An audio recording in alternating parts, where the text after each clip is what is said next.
it's Jerod Mayo's challenge to figure out how to make Drake Maye, the third overall pick in the draft, into an NFL quarterback. Here is Mayo on his early impressions of Maye based upon rookie minicamp.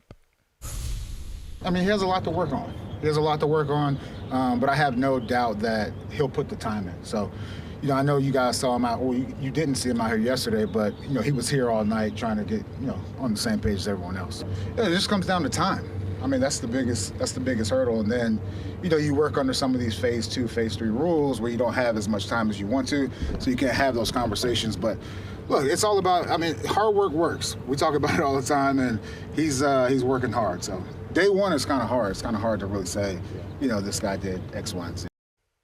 This meshes with your take when Jerod Mayo was talking about competition and the best one will play. And I think I've completely come around to your way of thinking. They're trying to set up a scenario here where Jacoby Brissett starts this year, maybe the whole year, while Drake Maye sits and learns. And it's not quite an Alex Smith, Patrick Mahomes thing, but Brissett is experienced. He's been in New England before. He's started games before. They don't want to throw Maye into the fire too early because he could fail if they throw him in too early, like Zach Wilson in New York. I think there's a lot there. We brought up that 2021 class or 2020 class, whatever it was. I forget there, but either way, it wasn't perfect. There need to be things that worked on by some of those guys. They had great talent, but it wasn't polished and perfect. Drake Maye would fit that, I feel like. That's what he is. That's, to me, where he was the wild card of this whole thing. Yeah, there was things you like, but there was also things like Jerod Mayo was saying, and he also said at the owners' meeting. Remember when I pointed it out there, too? Hey, he's raw. He's got lots of things to work on, right?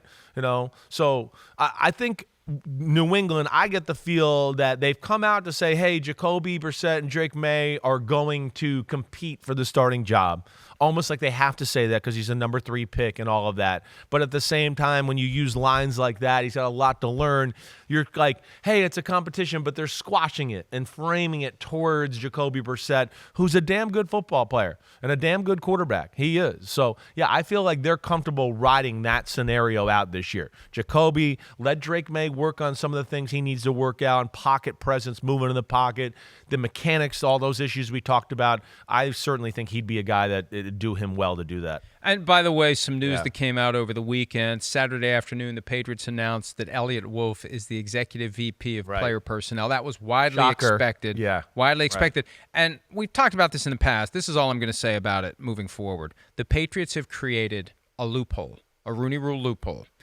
And it applies in a very specific situation. If you have a coach who is in charge of everything and you let him go and replace him, and you haven't made any changes to the front office, you can kick the can through the draft and then make one of the people in your front office, the GM, do the search then. And do exactly what? Just laminate the comments from Robert Kraft as to what they were doing, because they didn't give anyone final say. If we accept their version, ownership basically had final say over the draft and the 53-man roster, and they waited until after the draft because they could basically give Elliott Wolf a 3-month on-the-job audition. Let's see how he does. That's a hell of a lot better than an interview. I got 3 months to prove that I can do this job before they actually even do the interviews.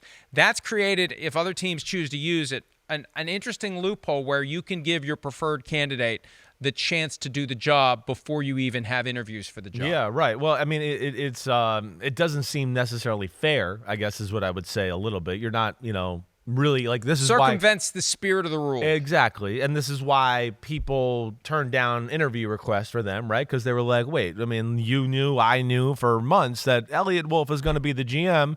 And, of course, we're just going to, appease to the Rooney Rule. Well, African-American coaches, front office people, whatever, when they see that, sometimes they're like, well, the hell with that. I'm not going to waste my time going up there when they know they're going to hire this other guy.